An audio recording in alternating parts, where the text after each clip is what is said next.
पाकिस्तानी नागरिकांना भारत सोडण्याचा आज शेवटचा दिवस। भारत सरकारने दिलेला अल्टिमेटम आज संपणार। मायदेशी परतण्यासाठी अटारी सीमेवर प्रचंड गर्दी। पाकिस्तानची कोंडी करण्यासाठी हालचाली। अमेरिकेसह विविध देशांचा पाठिंबा मिळवण्यासाठी भारताकडून संपर्क साधण्याचा काम सुरू। तर दिल्लीमध्ये परराष्ट्र मंत्रालयात 30 पेक्षा जास्त देशांच्या राजदूतांसोबत बैठक।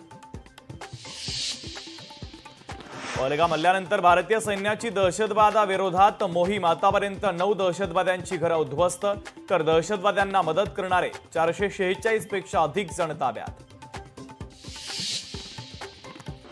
2 संशयित दहशतवादी मोबाईलमधील कॅमेरामध्ये कैद। मावळमधील पर्यटकांनी राष्ट्रीय तपास यंत्रणेला दिली माहिती। रील्स काढताना चित्रित झाले होते दहशतवादी। महाराष्ट्रामध्ये आलेला एकही पाकिस्तानी बेपत्ता नाही। मुख्यमंत्री देवेंद्र फडणवीसांचं स्पष्टीकरण। तर सर्व पाकिस्तानींना भारताबाहेर पाठवण्याची व्यवस्था सुरू असल्याची दिली माहिती।